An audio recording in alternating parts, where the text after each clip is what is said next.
नमस्कार, स्वदेश न्यूज के खास प्रोग्राम जनता मांगे जवाब में आप सभी का स्वागत है। मैं हूं आपके साथ राखी।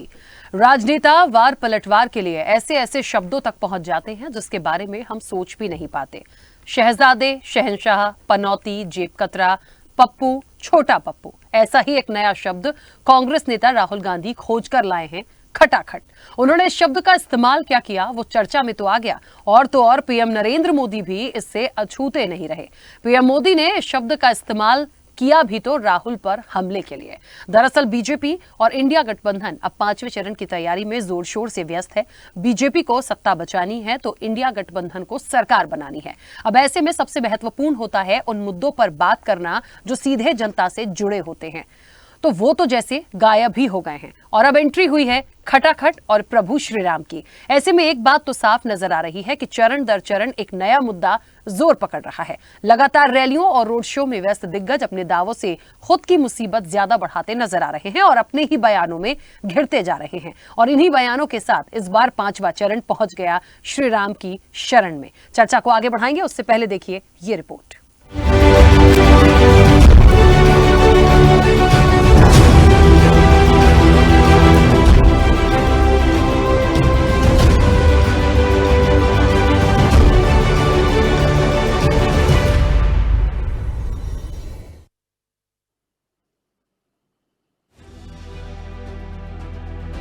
पांचवा चरण, राम जी की शरण। प्रधानमंत्री नरेंद्र मोदी लगातार रैलियां और रोड शो में व्यस्त हैं। कभी विकसित भारत की बात करने वाली बीजेपी आज मुद्दे से हटकर विपक्ष को कोसने में कोई कसर नहीं छोड़ रही है। हाल ही में पीएम मोदी ने चुनावी जनसभा के दौरान कहा कि 4 जून बहुत दूर नहीं है। आज पूरा देश और पूरी दुनिया जानती है कि मोदी सरकार की हैट्रिक बनने जा रही है। नई सरकार में मुझे गरीबों, युवाओं, महिलाओं, किसानों के लिए बहुत सारे बड़े फैसले लेने हैं। पीएम मोदी ने विपक्ष पर निशाना साधते हुए कहा कि एक तरफ देश हित के लिए समर्पित बीजेपी एनडीए गठबंधन है और दूसरी तरफ देश में अस्थिरता पैदा करने के लिए इंडी गठबंधन मैदान में है। जैसे जैसे चुनाव आगे बढ़ रहा है, ये इंडी वाले ताश के पत्तों की तरह बिखरने शुरू हो गए हैं। इतना ही नहीं, पीएम मोदी ने ये तक कह दिया कि सपा कांग्रेस वाले अगर सरकार में आए तो रामलला को फिर से टेंट में भेजेंगे और मंदिर पर बुलडोजर चलवा देंगे। सपा कांग्रेस के लिए अपने वोट बैंक से बड़ा कुछ नहीं है, लेकिन जब मैं इनकी पोल खोलता हूँ तो ये बेचैन हो जाते हैं। 500 साल के बाद, और वो दिन याद कीजिए, लोग जब हमारे रामलला को टेंट में देखते थे, उनके आंसू नहीं सूखते थे और लोग सरकार को जितनी भद्दी भाषा में गालियां दे सके देते थे।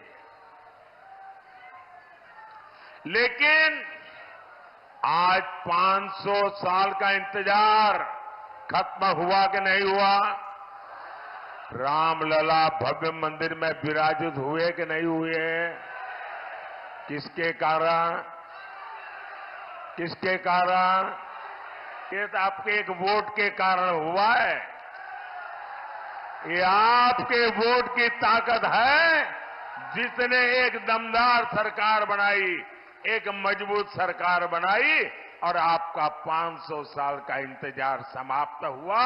साथियों, दूसरी तरफ ये कांग्रेस वाले, ये सपा वाले क्या कह रहे हैं?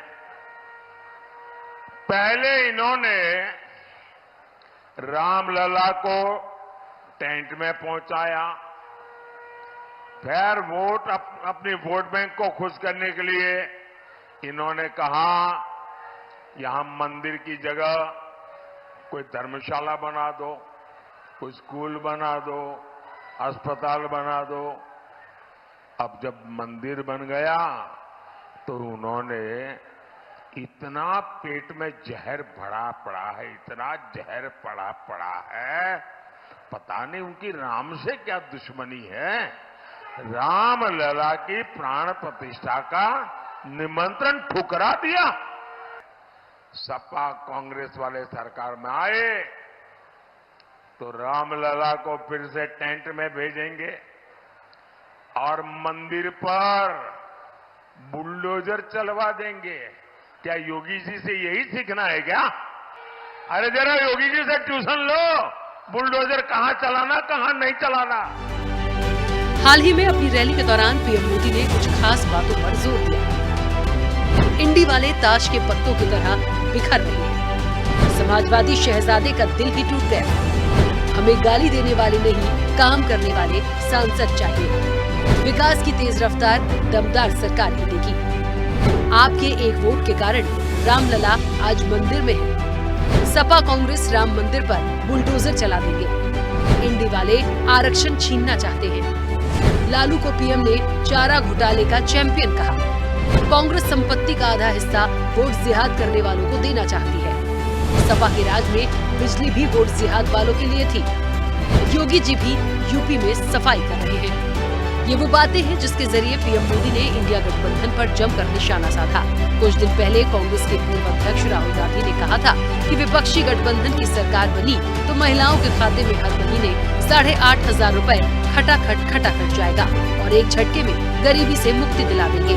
राहुल के इस बयान पर पीएम मोदी ने खटाखट पलटवार भी कर दिया। 4 जून के बाद मोदी सरकार बनेगी तो आपको पता है और भी बहुत कुछ होगा। बताओ क्या होगा? बताओ।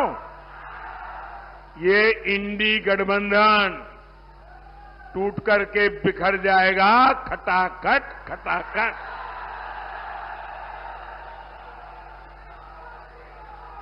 पराजय के बाद बलि के बकरे को खोजा जाएगा। खटाखट। और शहजादे, चाहे वो लखनऊ वाले शहजादे हो या दिल्ली वाले, ये शहजादे गर्मी की छुट्टियों पर विदेश निकल जाएंगे। खटाखट।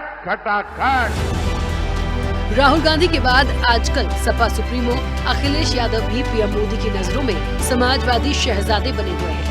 अपने भाषण के दौरान उन्होंने इंडिया गठबंधन के कई चेहरों पर भी निशाना साधा।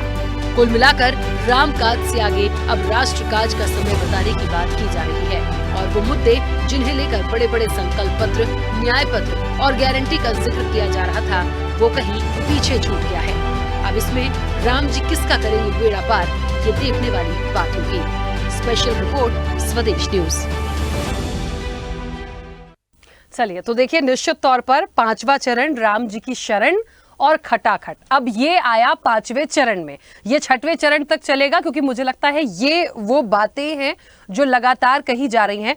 पीएम मोदी ने लगातार जनसभाओं में इस 5वें चरण के लिए जिन मुख्य बातों को रखा, अमूमन देखिए कई टाइम से वही रिपीट हो रही हैं। सिर्फ 2 चीजें नई आई हैं, एक तो ये राम मंदिर आया और खटाखट आया। इसके पहले देख लीजिए, चाहे वोट जिहाद की बात हो, चाहे उन्होंने समाजवादी पार्टी को लिया हो, चाहे उन्होंने मुस्लिम आरक्षण की बात की हो, तमाम प्रमुख बातों को अपनी खास उसमें बातों में उन्होंने दोहराया है। तो अब ये तो साफ हो गया है कि 5 के बाद 6 और 7 2 चरण है, यानी इर्द गिर्द ये चुनाव ऐसा ही निकल जाएगा। लेकिन बेहद दिलचस्प है क्योंकि इन तमाम चीजों के बीच में वो मुद्दे बिल्कुल नजर नहीं आ रहे जिनको लेकर इस पूरे इलेक्शन में उतरा गया था। खैर, अब आगे की तस्वीर क्या होगी ये तो जनता को तय करना है, लेकिन ये जो कही जा रही हैं बातें और राम जी की शरण, अब बेड़ा किसका पार करेंगे प्रभु श्री राम, ये देखने वाली बात होगी। सीधे चर्चा पर चलते हैं। हमारे साथ कई मेहमान जुड़े हुए हैं। सबसे पहले आपका परिचय करा दें।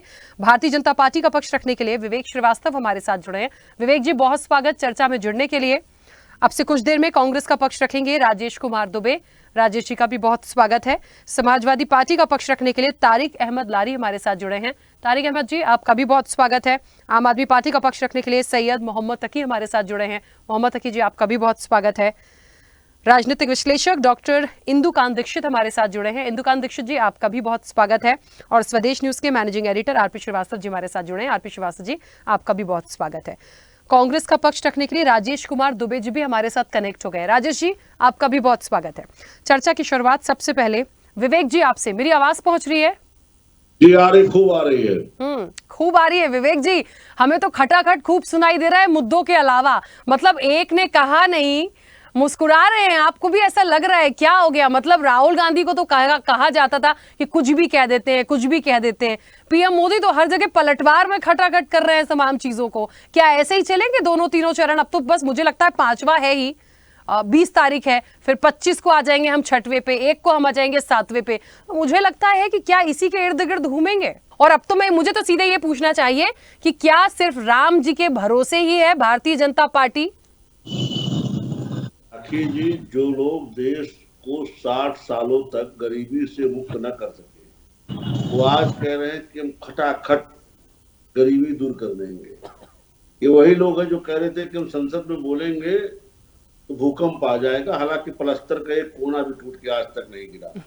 ये वो लोग हैं जो कहते हैं कि हम सत्ता में आएंगे तो राम मंदिर पे हाई लेवल कमेटी बना के फैसले को पलटने की बात करते हैं। और हम कहते हैं साहब, ये जो खटाखट वाले हैं, ये 60 साल में देश को क्या क्या समस्याएं देके गए, उसी को हम ठीक कर रहे हैं। हम तो इनकी बात भी बताते हैं, अपनी बात भी बताते हैं। और रही बात भगवान राम के भरोसे, तो राम के भरोसे तो हम सब है ही हैं। बिना राम के भरोसे किसका कल्याण है इस देश दुनिया में? राम का भरोसा बहुत बड़ा भरोसा होता है राखी जी, इसको राजनीतिक भाषा में मत नापिए। रही बात लोकतंत्र में जनता जनार्दन होती है, हमने जनता को जनार्दन मान के उसकी 10 साल सेवा की है।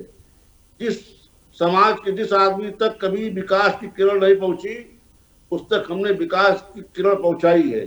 चाहे उज्ज्वला योजना का गैस सिलेंडर हो, चाहे आयुष्मान योजना में उसके बाल बच्चों का उसका इलाज हो, चाहे उसको इज्जत घर देने की बात हो, चाहे मुफ्त राशन देने की बात हो, चाहे प्रधानमंत्री आवास योजना में आवास देने की बात हो, चाहे शहरी हो चाहे ग्रामीण हो।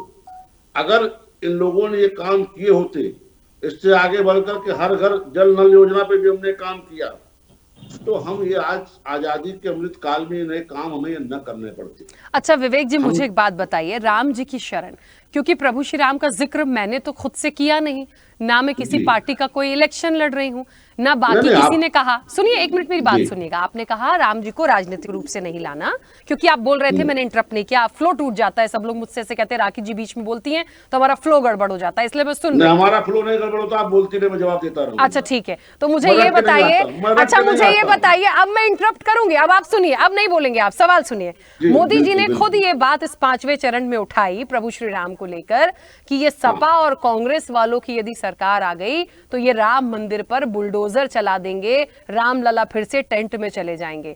मुझे तो विवेक जी, मतलब अभी फिलहाल निमंत्रण ठुकराया, उसके पीछे जो भी वजह आई सामने, ठीक है, वो उनका है, वो यदि गलत किया उन्होंने, उसकी सजा वो भोगेंगे। लेकिन मुझे ऐसा लगता है कि इतने ज्यादा नास्तिक तो नहीं है, क्योंकि यहाँ पे आम आदमी पार्टी भी है, यहाँ पे समाजवादी पार्टी भी है, यहाँ कांग्रेस भी है। उनसे भी मैं पूछूंगी कि भाई आप लोग की सरकार यदि आ गई इंडिया गठबंधन की, तो क्या राम मंदिर पे बुलडोजर चला देंगे?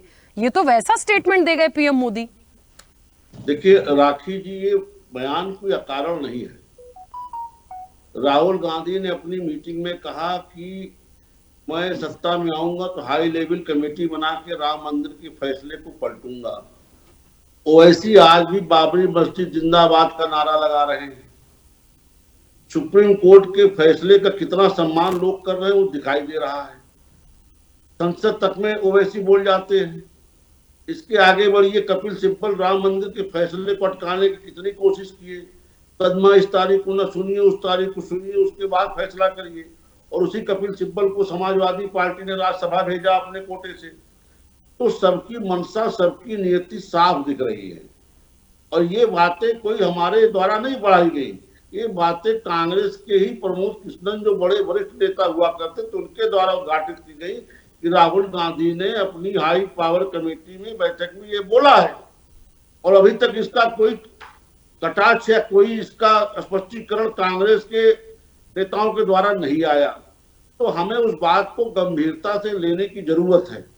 राम करोड़ों हिंदुओं की आस्था का विषय है और 500 साल के संघर्ष के बाद रामलला का भव्य मंदिर बना है और उनकी वहां मूर्ति की प्राण प्रतिष्ठा हुई है। ठीक है, आज अगर उस पर कोई एक आंच आने की भी किसी को अंदेशा होता है तो करोड़ों हिंदू उसके लिए एक साथ खड़े होते हैं। ठीक है विवेक जी, ठीक है, अब उस पे आंच कौन आने दे रहा है, चलते हैं इस पे आगे बढ़। राजेश जी, मेरी आवाज पहुंच रही है? हाँ, आपकी आवाज मिल रही राखी जी। ठीक है राजेश जी, आप तो इंडिया गठबंधन हो या कांग्रेस हो, सारी चीजें खटाखट करने की बात कर रहे हैं। यहाँ तो 4 जून को आप सब खटाखट बाहर हो जाएंगे, विदेश घूमने जाने की प्लानिंग है, मोदी जी कह रहे हैं, और बुलडोजर चलवा देंगे राम मंदिर पे। जी राखी जी, ये मोदी जी का ये जो स्टेटमेंट है वो उसी तरह से ये जनता को, भारतीय जनमानस जो बहुत ही दुनिया में जागरूक जनमानस माना जाता है, खास तौर से लोकतांत्रिक दृष्टि से और चुनावी राजनीति के लिए भारतीय मतदाता बहुत ही दुनिया के जाने माने मतदाताओं में, जागरूक मतदाताओं में से एक हैं। इन्होंने भारतीय मतदाताओं के स्तर को किस तरह से समझ रखा है कि इस तरह से कपोल कल्पित झूठ बोल रहे हैं। जिस तरह से इस समय रात के 8:15 बजे के बाद हम लोग बात कर रहे हैं और कोई उच्च पदस्थ व्यक्ति अपने निहित स्वार्थ के लिए जनमानस में ये कहे कि नहीं नहीं ये तो दिन का 8:15 बज रहा है, तो इस तरह से जनता खुद इनके इस वक्तव्य को, इनके हताशे भरे वक्तव्य के माध्यम से देख रही है। क्योंकि यह जो गत 4 चरण के चुनाव हो चुके उसमें बहुत ही तेजी से पिछड़ चुके हैं, इसलिए ये फ्रस्ट्रेट हो गए हैं और यह फ्रस्ट्रेट होकर के और खीज में इस तरह के झूठे शब्द बाण फेंक रहे हैं कि जनता इनके जाल में फंसे। लेकिन जनता इनके 2014 के झूठे वादों को याद कर रही है, इनके 2019 के झूठे वादों को याद कर रही है और जनता इनको नकारने का एकदम मन बना लिया और 4 चरण में इनको नकार चुकी है। ये कुछ भी कर लें, लेकिन ये 5वां चरण, 6वां चरण, 7वां चरण, इसमें भी ये पीछे जाएंगे और किसी भी दशा में ये 200 पार करने वाले नहीं हैं। ये अभी भी, मैं फिर से जिम्मेदारी के साथ कह रहा हूं कि ये 180 के आसपास रुक जाएंगे पूरे देश में। पूरा इनका जो है गठबंधन जो एनडीए का है वो पूरा रुक जाएगा। रहा सवाल हमारे खटाखट कांग्रेस के खटाखट काम करने की बात, तो आज राहुल गांधी जी देश में एक लोकप्रिय नेता के रूप में, खास तौर से हम तो चुनाव के मैदान में, फील्ड में हम लोग निकल रहे हैं। जिस तरह से देश का ये युवा मतदाता, देश की महिला मतदाता और देश के किसान मतदाता जो हैं, देश के छोटे मझोले व्यापारी हैं और गरीब तबके के लोग और मिडिल क्लास के लोग जिस तरह से राहुल गांधी जी की न्याय योजना पर विश्वास कर रहे हैं, वो परिणाम में बदलता दिखाई पड़ रहा है। और आपसे मैं पूरे जिम्मेदारी के साथ कहना चाहता हूं कि आज राहुल गांधी जी के जो खटाखट की बात है वो एक चरणबद्ध तरीके से, जैसे आज केंद्रीय विभागों में 30 लाख से अधिक वैकेंसीज बाकी हैं, आज भी 30 लाख से अधिक वो भी खटाखट भरा जाएंगी क्या सर? गरीबी तो मुक्त करा ही रहे थे। एकदम खटाखट चरणबद्ध तरीके से और बिना पेपर लीक के। हम तो उत्तर प्रदेश के रहने वाले हैं। जिस खटाखट से गरीबी गई उसी खटाखट से 30 लाख नौकरी भर देंगे। मतलब मैं किसी के स्टेटमेंट पे ऐसे हास्यास्पद वो नहीं करती, लेकिन मुझे ये लगता है चाहे राहुल गांधी हो या पीएम मोदी हो, सर मुद्दों पे बात क्यों नहीं कर रहे? क्यों आप लोग ऐसी बयानबाजी मंच से करते हैं जिसके बाद सही में ऐसा लगता है कि कहाँ जा रहे हैं हम, किस दिशा में जा रहे हैं? प्लीज राखी जी, आप एक बात बताइए कि जब हमारे पास सृजित पद हैं, देखिए पदों का नया सृजन करने में एक बार तमाम विभागों से, वित्त विभाग से, न्याय विभाग, तमाम विभागों से अनुमति लेने की जरूरत होती है।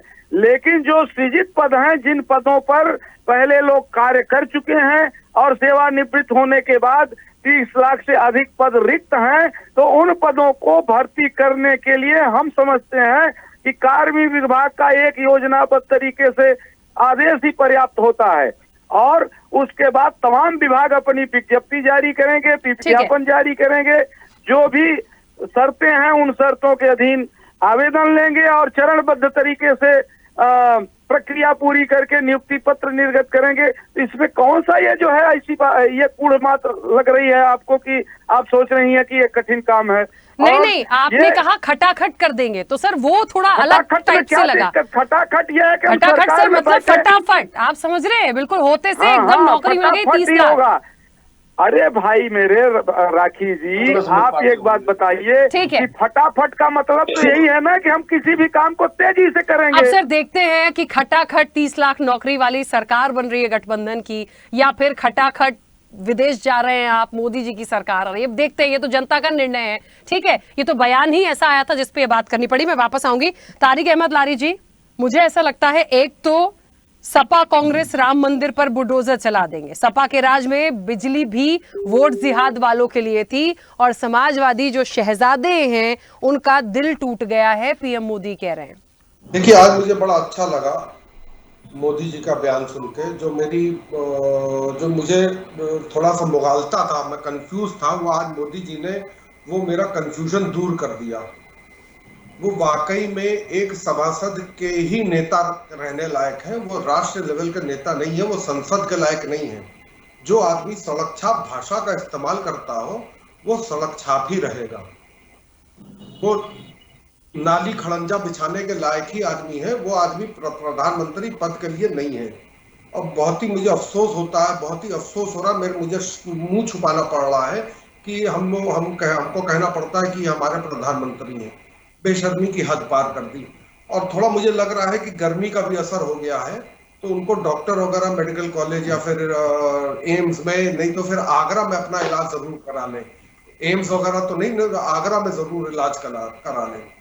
खटाखट हो चाहे फटाफट हो, कम से कम जुमला तो नहीं है ना। जो खुद आप लोग के शहजादे और वजीर आजम और वजीर जो लोग बोले हैं कि हम तो जुमला बोले हैं, हम लोग तो फटाफट और खटाखट बोले, वो तो साफ कहते हैं कि हम जुमला भेजते हैं, हम जनता को जुमला फेंकते हैं। कम से कम हम लोग 2000 लोगों के हत्यारे नहीं हैं। अब जो ये बात कह रहे हैं कि हम क्या नाम है राम मंदिर पे बुलडोजर चलवा देंगे, राम मंदिर पे बुलडोजर चलाने की औकात किसी की नहीं है। उसके रिव्यू करने की औकात किसी की नहीं है। जो ये विवेक जी कह रहे हैं, झूठ बोल रहे हैं, जैसे इनके आका बादशाह वक्त मोदी झूठ बोलता है, वैसे विवेक भाई झूठ बोल रहे हैं कि रिव्यू करने की बात कही तो ये सरासर झूठ, गलत, बेबुनियाद बात है। हम तो वो लोग हैं, उनके भक्त हैं जिनके भक्त राम जी थे। और मैं राम जी की वो राम जी नहीं, मैं सियापति राम की बात कर रहा हूं। हम उनके भक्त हैं जिनके भक्त सियापति राम जी थे। हम उनके भक्त हैं जिनके वो भक्त के वो उनके भक्त हैं जिनके वो भक्त हैं जिसको कहा जाता है माता रानी, जिनको कहा जाता है शिव जी। क्या बात करेंगे ये विवेक जी? आए विवेक जी हमसे तर्क शास्त्र कर लें, आइए धार्मिक शास्त्र कर लें। चलिए मैं आपको आपके धर्म की जो श्लोक सुनाता हूँ, आप मेरे धर्म का मुझे आयत सुना दीजिए। ओम भूर्भुवः स्वः तत्सवितुर्वरेण्यं भर्गो देवस्य धीमहि धियो यो न प्रचोदयात्। आइए मैं आपको शिव जी की श्लोक सुनाता हूँ। श्वेतांगम श्वेत वस्त्रम श्वेत चंद्रम विभूषितम नीलकंठम चंद्राधर देवाधिदेवम नमस्तुते। आइए मैं माता रानी का श्लोक सुनाता हूँ। ओम जयंती मंगला काली भद्रकाली कपालिनी दुर्गा क्षमा शिवा धात्री स्वाहा सदा नमस्तुते। आइए मैं आपको गीता का ठीक पाठ है कराता तारिक हूं। जी, तारिक जी, उन्होंने व्यक्तिगत आक्षेप नहीं लगाया, व्यक्तिगत आक्षेप नहीं था। मैं भी नहीं लगा रहा हूँ, मैं भी व्यक्तिगत आक्षेप नहीं लगा रहा हूँ, लेकिन जो बात विवेक जी ने हो गया था, कोई बहुत ऐसे कार्यों से सावधान होने की जरूरत है। पूरी कल्पना है और कुछ नहीं है। ठीक है। जुमले को देख करके हनुमान जी को भी संदेह हो गया था कि कोई बहुत पहुंचा संत बैठा हुआ राम जी के वचन गा रहा है, लेकिन उनको जब देवी अरे आप भी सुना दीजिए कृपा तो जान पाई कि नहीं, तो असुर है। ऐसे कालनेमियों से हमारे समाज को विवेक जी, आप कह रहे हैं कि तारिक अहमद लारी जी असुर हैं, ऐसा कह रहे हैं आप? नहीं, मैं इनको ऐसे कालनेमियों से सावधान होने की चलिए ठीक है, चर्चा पर लौटेंगे। एक छोटे से ब्रेक का वक्त हुआ है, प्लीज झगड़िए नहीं, हम मुद्दों पे आए। 5वां चरण है, बहुत अच्छे से हो, मुद्दों पे बात करेंगे। सैयद मोहम्मद तकी जी, आवाज पहुंच रही है मेरी? क्या आपकी आवाज पहुंच रही है मुझे? हाँ मोहम्मद तकी जी, मुझे ऐसा लगता है बेरोजगारी हुआ, भ्रष्टाचार हुआ, किसानों की बात हुई, महिला सशक्तिकरण की बात कर लीजिए, बहुत सारे ऐसे मुद्दे थे जिसे लेकर, बहुत सारी गारंटियां थी जिसे लेकर आम आदमी पार्टी हो या कांग्रेस हो या भारतीय जनता पार्टी हो, सब लोग इसको लेकर निकले। मुझे लगता है उन गारंटियों पे हम खटाखट या फटाफट लगा रहे होते बहुत अच्छा लगता, लेकिन यहां तो कुछ और ही बात होने लगी है। और निश्चित तौर पर पीएम मोदी ने जिस तरीके से आज ये दावा भी कर दिया कि भारतीय जनता पार्टी की सरकार, यानी कि एक बार फिर से हम हैट्रिक लगाने जा रहे हैं, ये दावा उनका, ये कॉन्फिडेंस उनका दिखाता है कि वो शायद बिल्कुल श्योर है कि जनता उनको इस बार एक फिर से कहीं ना कहीं एक हैट्रिक का मौका देगी। देखिए, प्रधानमंत्री जी के बयानों से साफ दिख रहा है कि प्रधानमंत्री जी की रिटायरमेंट की एज आ गई है। वो 75 साल के आसपास होने वाले हैं और रिटायर्ड होने वाले हैं। इस तरह से बेतुके बयान दे रहे हैं। कभी खुद वो राहुल गांधी को जिम्मेदार ठहराते हैं, कभी खुद ही अदानी अंबानी का नाम ले देते हैं, कभी कहते हैं अगर कांग्रेस आ जाएगी तो एक भैंस आपकी चोरी हो जाएगी। इस तरह के बयान देना, फिर कहते हैं कि गाड़ी भर भर के पैसा दिया जा रहा है। तो इस तरह के बयान जो है वो नहीं दिखता कि एक कोई प्रधानमंत्री बोल रहा है। बहुत ही अच्छी भाषा नहीं है, बहुत गजिंग भाषा नहीं है। जनता को क्या संदेश जाता है? टेम्पो भर भर के पैसे आते हैं, इस तरह की जबान, इस तरह की लैंग्वेज यूज करना। जब प्रधानमंत्री बोलता है तो उसको पूरा देश सुनता है। हम तो समझ रहे थे प्रधानमंत्री जी आएंगे तो अपने 20 जो उन्होंने लगातार 10 साल का कार्यकाल किया है पूरा, उसके बारे में बताएंगे उन्होंने क्या क्या जो की योजनाएं थी। नोटबंदी से देश को क्या फायदा हुआ, जन धन योजना से देश को क्या फायदा हुआ, जो अकाउंट खुलाए थे उसका क्या हो गया, गैस सिलेंडर जो उन्होंने कहा था सस्ता हो जाएगा उसका वादा क्या हो गया। तो रुपया वो कह रहे थे कि हम रुपए नीचे लगातार गिरता जा रहा है। वो कह रहे थे जब आए थे कि उसको 50 रुपए के बराबर डॉलर कर देंगे, पेट्रोल डीजल के रेट को कम कर देंगे, बड़े बड़े वादे किए थे। 100 दिन में ये काम हो जाएगा, 200 दिन में ये काम हो जाएगा, इसे दिन गिनाए जा रहे थे। लेकिन अब 10 साल हो गए। आवाज नहीं आ रही सर आपकी? आवाज आ रही है आपको? हाँ, अब आ रही है, बोलिए। जो मोदी जी 100 दिन में 200 दिन में बड़े बड़े वादे किया करते थे, उनको आए हुए 3650 दिन होने वाले हैं। लेकिन बताने के लिए जनता के उपलब्धि के नाम पे कुछ भी नहीं है। आज दिन खबरें आ रही, मैंने आज भी पेपर में पढ़ा था, आप देखिएगा कि संवेदा कर्मी ने आत्महत्या कर ली। अभी कुछ पहले केजेबीयू जो मेडिकल कॉलेज है लखनऊ, संवेदा कर्मी ने फांसी लगा ली। आए दिन युवा फांसी लगा रहे, परेशान हो रहे। नीट के एग्जाम कैसे हो गया, उसका पेपर लीक हो गया, बड़े बड़े एग्जामों के पेपर लीक हो गए। तो युवा परेशान है, उनके लोगों की रिटायरमेंट एज मतलब उनके ज्वाइनिंग की एज आई जा रही है, उनको नौकरियां नहीं मिल रही है। और नरेंद्र मोदी जी जो है वो उसके बारे में बात ही नहीं कर रहे हैं। पता नहीं कैसे आप जिस देश के अंदर सबसे ज्यादा युवा हो और आप युवा शक्ति की बात कर रहे हैं, उस देश के प्रधानमंत्री अपनी रैली में युवाओं को नौकरी देने की बात नहीं कर रहे हैं, रोजगार की बात नहीं कर रहे हैं, महंगाई को कम करने की बात नहीं कर रहे हैं, और वो और फॉल बातें कर रहे हैं। हर बार कहीं मुसलमान की बात होती है, कभी पाकिस्तान की बात होती है, कभी जीना जाता है। यही सब टाइप पास हो रहा है, क्योंकि बताने के लिए कुछ है ही नहीं। और जनता जो अपना अधिकार बोलना चाहती थी, जो कहना चाहती है, उसके ऊपर भी लगातार कहीं ना कहीं से पाबंदी लगाई जा रही है, उसको रोका जा रहा है, जनता की आवाज को दबाया जा रहा है, ताकि बीजेपी जो कार्य कर रही है और जो टक रही है वो ना हो। मोदी जी देश की 95% संपत्ति को अपने पूंजीपति साथियों को सौंपना चाहते हैं। अदानी अंबानी को वो देश की 95% संपत्ति सौंपना चाहते हैं और वो जनता के लिए कोई काम नहीं करना चाहते। वो चाहते हैं 95% जो देश की संपत्ति है वो उसके दोस्तों के नाम हो जाए और जनता को इसी अनर्गल बयानबाजी में उलझाया जा सकता है, जो नहीं होगा। और जनता सवाल पूछेगी, उनको हिसाब देना पड़ेगा। ठीक है, बताइए जो घोटाले हुए बड़े बड़े, उसके बारे में आपकी क्या है? जो इलेक्टोरल बॉन्ड के जरिए जो पैसा लगाया गया उससे क्या हुआ है? अभी देखिए बड़ा दिलचस्प डेटा आ रहा था, मैं पढ़ रहा था, एमएसएमई के नाम पे बड़ी बड़ी बात और बड़े बड़े लोन भी। लेकिन जो इलेक्टोरल बॉन्ड का डेटा है उसमें ज्यादा कंपनीज वो है एमएसएमई के नाम लोन दिया गया, उन्होंने बीजेपी के इलेक्टोरल बॉन्ड दिए। तो इस तरह लग रहे थे बैंकों में घोटाला करने के लिए उकसाया जा रहा है युवाओं को कि तुम एमएसएमई लोन लो और बीजेपी को इलेक्टोरल बॉन्ड दो और हम उसको देख लेंगे।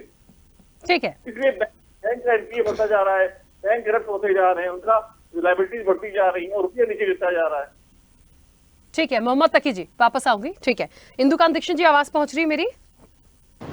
जी आ रही है। मुझे लगता है इंदुकांत दीक्षित जी, कई बार हम कई चरणों की चर्चाओं में बैठे और मुद्दे तो बिल्कुल गायब हैं। 5वें चरण में भी देख लीजिए, मुझे तो वो बातें कहीं सुनाई नहीं दे रही। और मैंने तो कहा भी, ये खटाखट हो चाहे फटाफट हो, मुझे सारी चीजें मुद्दों के साथ होती तो समझ में आती। लेकिन एक सवाल वाकई जो उठ रहा है और जो सोचने वाला है, काफी समय से हम देख रहे हैं कि राहुल गांधी के लिए कहा जाता था बहुत कुछ कह देते हैं, खुद पता ही नहीं होता, मजाक का कारण बनते हैं, हास्यास्पद बनते हैं। काफी समय से देखिए इंडिया गठबंधन ऐसे कोई कमेंट नहीं कर रहा जिसको लेकर सवाल खड़े हों, ठीक है। लेकिन पीएम मोदी जो पलटवार कर रहे हैं मुद्दों से हटकर, वो उसी लाइन पे चले जाते हैं जो वहां से इंडिया गठबंधन से आ रहा है। और सवाल ये खड़ा हो जाता है कि आप एक पीएम होने के नाते अपने 10 साल के पिछले कार्यकाल के बारे में बात नहीं कर रहे हैं, आप उन मुद्दों पे सीधे छींटाकशी कर रहे हैं। तो क्या वाकई मुद्दे खत्म हो गए हैं पीएम मोदी के पास या भारतीय जनता पार्टी के पास? नमस्कार राखी जी, हमारे जितने भी को पैनलिस्ट उनको भी मेरा नमस्कार। आपने बहुत अच्छा सवाल किया, लेकिन एक फिजिक्स का प्रिंसिपल है कि every action has its reaction और इक्वल एंड अपोजिट रिएक्शन। तो देखिए, आपको याद होगा हम लोग पहले भी आपके यहाँ चर्चा कर रहे थे कि पहले चरण तक मुद्दों की बात शायद हो रही थी और स्वयं प्रधानमंत्री और जो सत्ताधारी गठबंधन है उन्होंने अपनी बातें कही, हमारा ये एजेंडा है, हमारा ये संकल्प पत्र है। लेकिन जैसे ही दूसरे चरण के पहले विपक्ष ने ये बात उठाई 2-3 सांसदों के भाजपा के बयानों को कोट करके कि ये तो संविधान बदलने के लिए 400 पार की बात कर रहे हैं और संविधान बदलने में मुख्य चीज ये आरक्षण पे हमला करेंगे, आरक्षण हटाना चाहते हैं। और आपको राखी जी याद होगा कि 2015 के बिहार विधानसभा के जो चुनाव हुए थे, इसी मुद्दे पर काफी उसमें बदलाव आ गया था, क्योंकि उन चुनावों के ठीक पहले आरएसएस प्रमुख मोहन भागवत का एक बयान आया था और उसको कोट कर करके, क्योंकि उसको माना जाता है कि एक पेरेंटल बॉडी है बीजेपी और लाइक माइंडेड जितने ऑर्गेनाइजेशंस हैं, तो फिर डिफेंसिव रही बीजेपी और उसका काफी प्रभाव माना जाता है कि उस साल के 2015 के बिहार विधानसभा चुनाव पे थे। उन अनुभवों से हमें ऐसा लगता है कि इस बार ये सीख ली शायद सत्ताधारी गठबंधन बीजेपी और प्रधानमंत्री ने स्वयं कि ऐसे मुद्दे को हल्के में न लिया जाए और उसको काउंटर किया जाए और उतनी तेजी से किया जाए जिस तरह से विपक्ष यह आरोप लगाने की कोशिश कर रहा था कि 400 पार से एक संविधान में और आरक्षण में बदलाव करना चाहते हैं। तो ये उस एक्शन का उनके जो भ्रम फैलाने की कोशिश विपक्ष कर रहा था, हमें लगता है ये जवाब था।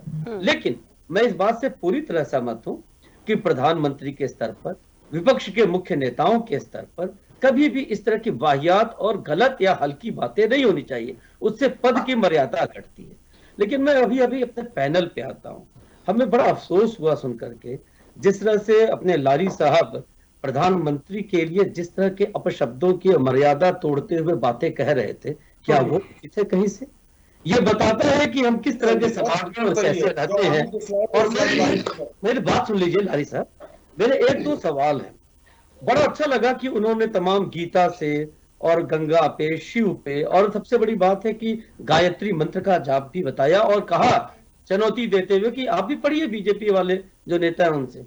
मैं उनसे जानना चाहता हूं कि अच्छी बात है कि उनको इतना ज्ञान है, और इतना ज्ञान है तो क्या वो गायत्री मंत्र का जो उन्होंने जाप किया उसका अर्थ बता देंगे क्या? तो हम ये मान लेंगे कि सचमुच वो पूरे ज्ञान के साथ हैं। पहली बात। दूसरी बात, जो राखी ने आप मौलिक सवाल जो किया था, हाँ बताइएगा। दूसरी बात आपने राखी जी कहा था, मेरी बात हो जाने, एक मिनट लारी जी, 1 मिनट। तो उन्होंने कहा था कि किसी की औकात नहीं है, किसी की मर्यादा नहीं है, किसी की हिम्मत नहीं है कि वो मंदिर को कोई छेड़छाड़ कर दे, कुछ कर दे। सिर्फ 2 उदाहरण लाली जी आपके लिए।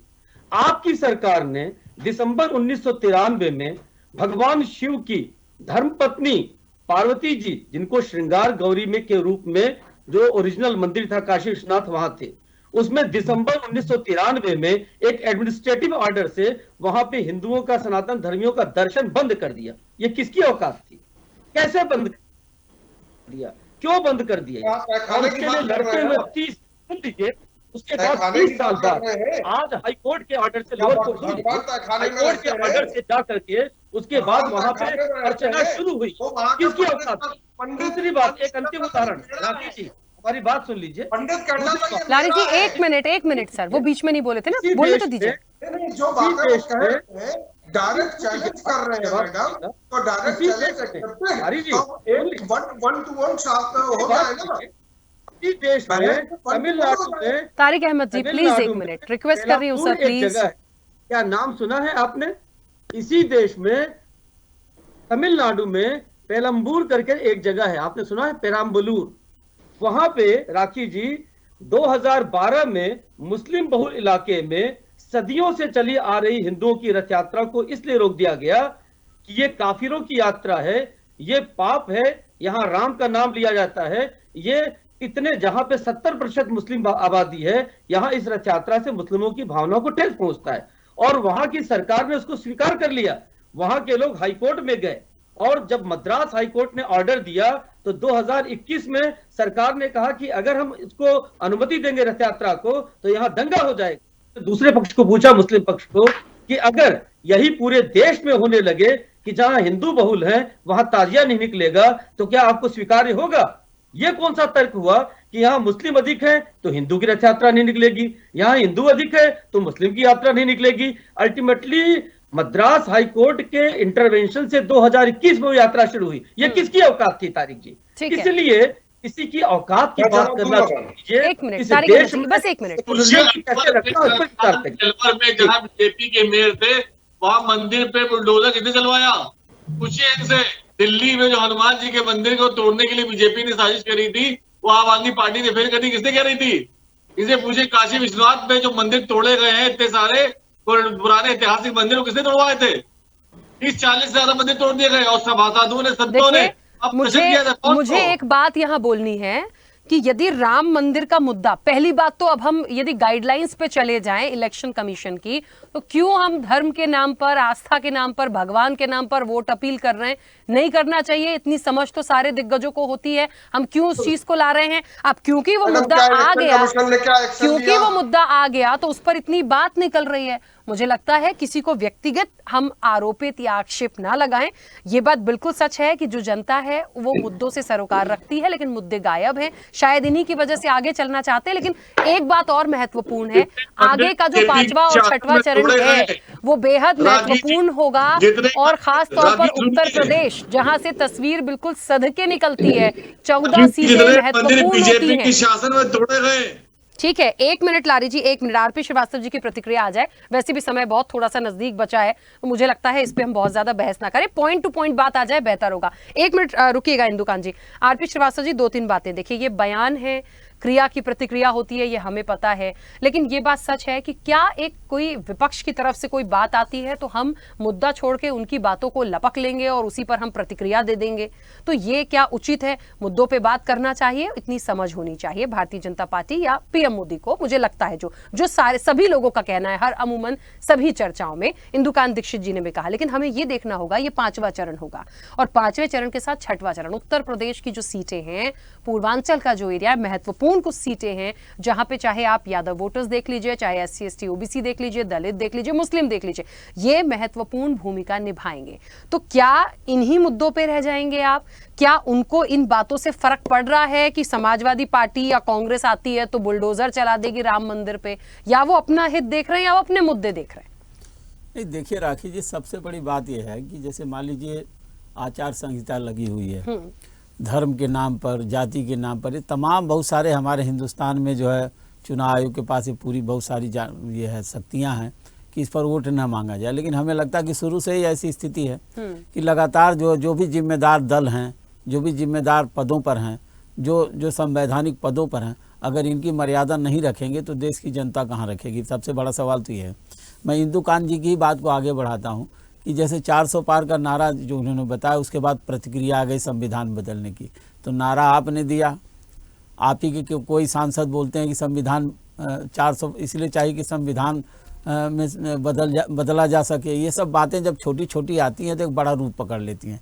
और चुनाव में क्या हुआ, शुरू में मुद्दे तो थे पूरे, दोनों पक्षों के साथ है, सत्ता पक्ष के पास भी थे और विपक्ष पास। लेकिन जैसे ही ये सारी बातें आना शुरू हुई तो लोग जो है सारे मुद्दे भूल करके पटरी से उतर गए। अब आज स्थिति देखिए क्या है। हम भी बड़ा आश्चर्य कर रहे थे 4 चरणों के चुनाव पर, अब तक राम जी का प्रवेश क्यों नहीं हुआ? अब 5वें चरण में हो गया।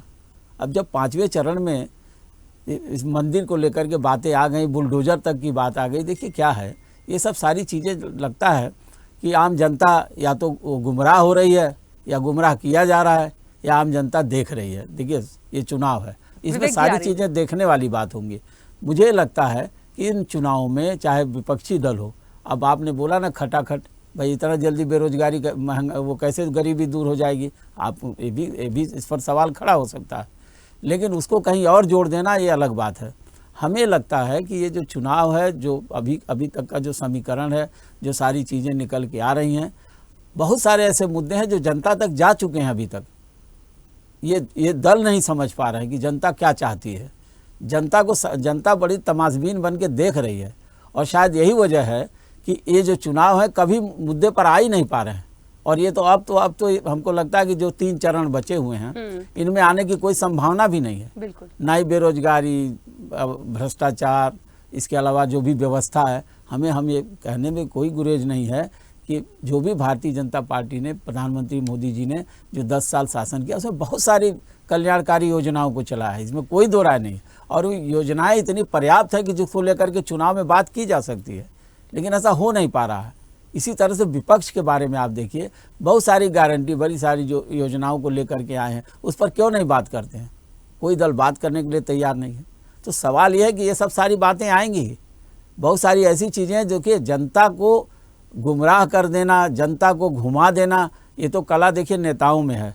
हम किसी एक नेता की बात नहीं करते हैं, सारे नेता ये कोशिश करते हैं कि हम अपनी बातों को किस तरह से रखें जो जनता को जाके अपील करें। और हमें लगता है प्रधानमंत्री जी की बातें तो ज़्यादा अपील करती हैं, लोगों तक कनेक्ट करती हैं, तो इनको भी देखना होगा। और दूसरी बात राखी जी ये है कि अब जो चुनाव का जो दौर शुरू हुआ है 5वें, 6वें और 7वें चरण में, अब यही सब बातें रहेंगी। अब मुद्दे जो है एकदम गायब रहेंगे और वार पलटवार होगा। एक दूसरे क्या बयान आता है, कौन किसको क्या देता है, इन्हीं पर पूरा खेल होगा। और जनता अब देखिए तमाशा देख रही है कि अब हो क्या रहा है। लेकिन जहाँ वोट देने वाली बात है, जिसको बेहतर समझेगी, जिस दल को बेहतर, जिसकी नीतियाँ तमाम चीज़ें बेहतर समझेगी, जनता उसी को वोट करेगी।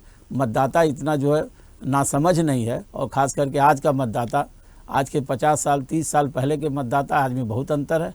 बहुत सारी चीज़ें हैं, और सोशल मीडिया देखिए कितना स्ट्रांग है, लोगों तक किस तरह की बातों को परोस देता है, कौन कितना इसमें सक्षम हो जाता है, ये सब देखना होगा। लेकिन फिलहाल जो है, जो आप कह रहे हैं कि मुद्दों पर चुनाव नहीं हो रहा, ये बात सच है। बिल्कुल ठीक है। विवेक जी कुछ कहना चाह रहे हैं, थोड़ा सा जल्दी से, इसके बाद तारिक अहमद जी लारी के पास जाऊंगे मैं। ठीक है, मुझे 2 मिनट बस दीजिएगा। बोलिए। देखिए, एक घटनाओं से मैं बताना चाहूंगा कि एक कुंभ मेला हुआ था समाजवादी पार्टी की सरकार में। आजमगढ़ उसके मंत्री थे, प्रभारी मंत्री थे। भगदड़ हुई, सैकड़ों लोग मरे। सरकारी रिकॉर्ड है कि 40 लोग मरे। 28 लाशों के साथ मैंने रात गुजारी थी स्वरूप रानी के इमरजेंसी के हाल में। हमारी सरकार में कुंभ मेला हुआ, एक चीटी भी नहीं मरी। अयोध्या में जब अभी प्रतिष्ठा हो रही थी, तो मैंने देखा कि वहां पे श्रद्धालुओं के लिए ओपन हीटर लगाए गए थे। और जब आजम खान के समय वो मेला चल रहा था, कुंभ मेला प्रयागराज में, तो रैन बसेरा तो छोड़ दीजिए, कहीं अलाव तक नहीं जलाई गई थी। हमें अपने एक वोट की ताकत का पूरा एहसास है। हमारा एक वोट क्या कर सकता है। राम लला के टेंट बदलने के लिए भी परमिशन लेनी पड़ती थी। आज राम लला ठाठ में है, टेंट से दूर आ चुके हैं, महल में है। हमें अपने एक वोट का ताकत मालूम है कि श्रृंगार गौरी की पूजा भी होगी, राम लला की प्राण प्रतिष्ठा भी होगी, कुंभ मेला ठाठ से होगा।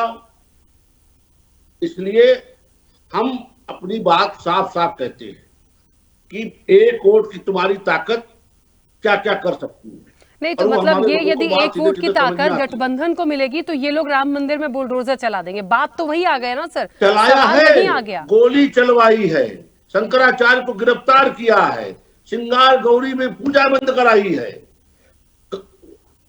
कुंभ मेले में हत्या करवाई है, भगदड़ बचवाई है, मारे गए सैकड़ों हिंदू श्रद्धालु, 40 लाशें इनके यहाँ रिकॉर्ड है। 28 लाशों के साथ मैंने रात गुजारी है, मैं खुद गुजारा हूं पूरी रात स्वरूप रानी के इमरजेंसी के हाल में। 28 लाशें।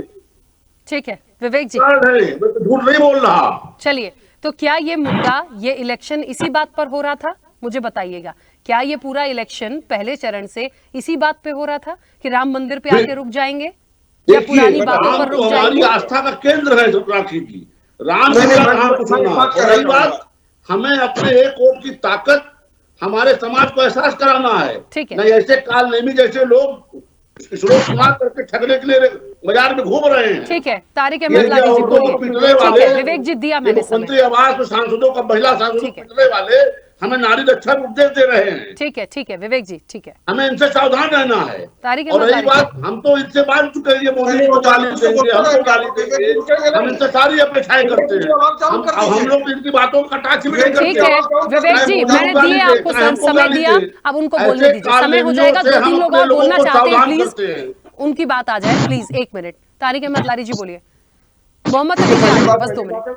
पहली बात है, विवेक जी ने क्या बोला मेरी समझ में आया, बस आजम खां और भगदड़ और ये थोड़ा बहुत समझ वो ये है कि बेस्ट ऑफ बेस्ट जो महाकुंभ आयोजन करने का अवार्ड था वो आजम खान जी को मिला।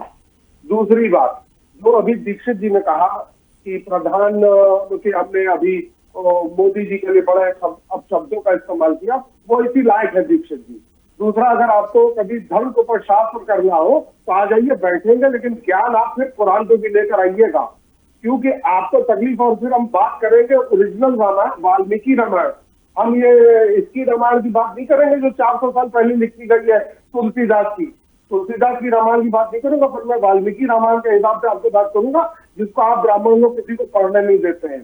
वो भी सोच के चलिएगा, हर चीज को सोच कर चलिएगा। और इतने पे ही आप समझ गए होंगे कि मेरा ज्ञान आपके धर्म से और मेरे धर्म से कितना होगा। बहुत अच्छा आप समझ गए इतने बात में, क्योंकि आप बहुत होशियार ब्राह्मण है, आप पढ़े लिखे ब्राह्मण है, और आपका मुंडी हिलने का मतलब है कि आप समझ गए कि तारिक अहमद लारी क्या चीज है।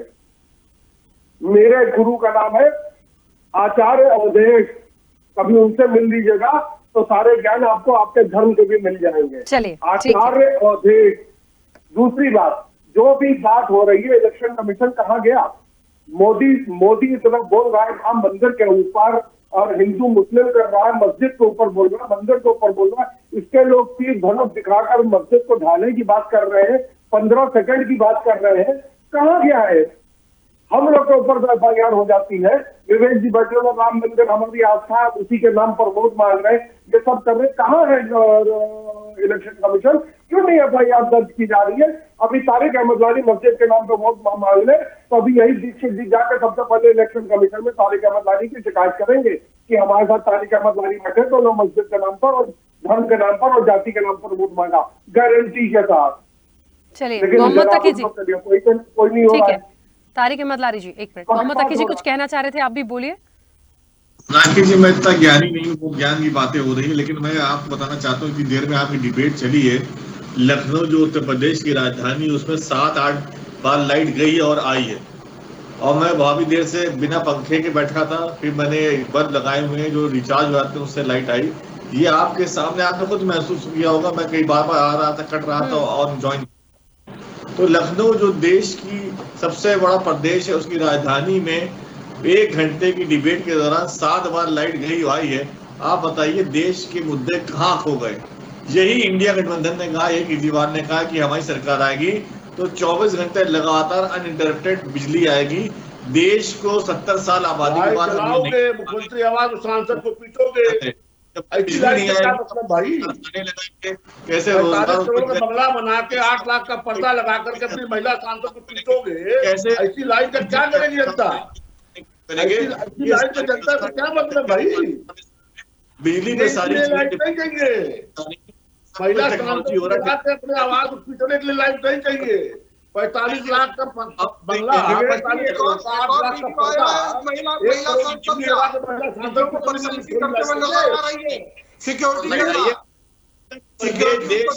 अगर यही करना था जगीरा करना। चलिए समय की सीमा है, प्लीज झगड़ा मत करिए। राजेश जी आवाज पहुंच रही है? मुख्यमंत्री निवास में वो जगीरा करना हो गया है। राजेश जी लगता है चर्चा से चलेगी। राजेश जी क्या करें, बिजली चलिए राजेश जी करेक्ट नहीं है, समय हो गया। मुझे तो एक बात यहाँ पर ही देखनी पड़ेगी, काफी ज्यादा समय हो गया है। इंदुकांत दीक्षित जी, सर समय हो गया, वापस तो नहीं आ पाऊंगी, लेकिन एक बात है, आप कुछ कह रहे थे ना, क्रिया की प्रतिक्रिया, वो दिख गई मुझे यहीं पर।